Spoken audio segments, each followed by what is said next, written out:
101 freeway off this on-ramp right now, and this comes after 2 days of anti-ICE protests in Los Angeles. The National Guard also making its way to Southern California. The Guard members' arrival on Sunday comes as President Trump, the administration, declared it will send them in response to the protests that took place in Paramount, downtown Los Angeles, Westlake over the last 48 hours. These protests, as you can see, led to clashes between law enforcement, federal law enforcement as well, and alleged agitators with no ties to immigration advocacy. So clashes happening. The LA County Police say that they have it under control. Carrying a flag is not illegal, as you know. What did happen in 1992 was so different from what we're seeing now. I mean, that was a real riot. Video after video has shown that these agents are the ones provoking protesters and also making up, aggression by these protesters that later video shows people were not aggressive. We are having an administration that's targeting peaceful protests, people that are there to protest.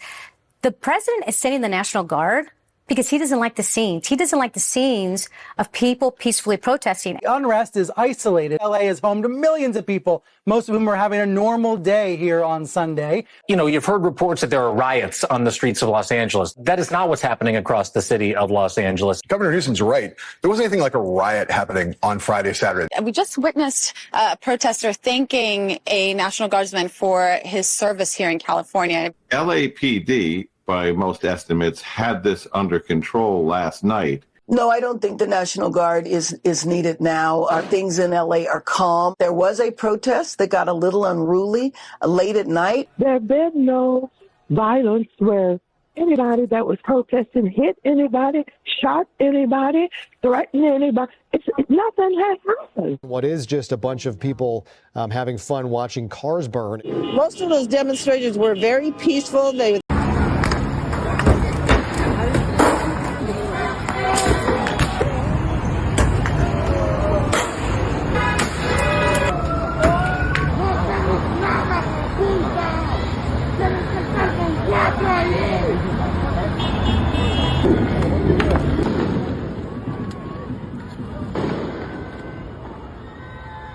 rubber bullets at protesters, moving them on through the heart of LA.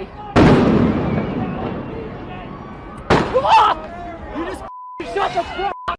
This is new video showing restaurant workers helping sheriff's deputies in Compton. You can see some of the deputies sitting in the booths as workers help to flush their eyes, likely after getting hit with tear gas.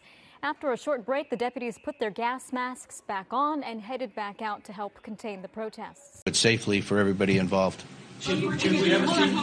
Go one at a time, please, and let's identify name and outlet. Victor with Univision. Chief, we have seen two kinds of groups, at least from Friday, Saturday, and today that I've been working. The community that is enraged and they're not happy with the actions of ICE, and then the community that loots and attacks and destroys our city. What would be your direct message to both groups? Yeah, to the people who are not happy with the fact that ICE is in the community doing what ICE does, I respect ICE for being a fellow law enforcement agency. They have their mission. They have their what they have to do. We don't engage in that activity, but again, we can't preclude them from doing that. They have every right to do that. I ask people in the community to trust the LAPD, that we're not there for that purpose, and that if they have something they need us to be able to address, we're there for them. As far as the big picture of what can I recommend they do or not do, that's something it's a federal issue, and the federal authorities have the right to be able to do what they're doing. As far as people are worried about the violence that we're seeing, this violence that I've seen is disgusting. It's escalated now since the beginning of this incident. What we saw the first night was bad. What we've seen subsequent to that is getting increasingly worse and more violent. Tonight we had individuals out there shooting commercial-grade fireworks at our officers. That can kill you. And we have adapted our tactics to be able to have a chance to be able to take these people into custody and to be able to hold them accountable. We are overwhelmed as far as the number of people out there engaged in this type of activity and the type of things that they're doing. They'll take backpacks, and the backpack will have a cinder block in it. They have a hammer, and they'll break up the cinder block and use that, pass it around to throw at officers, to throw at cars, and throw at other people.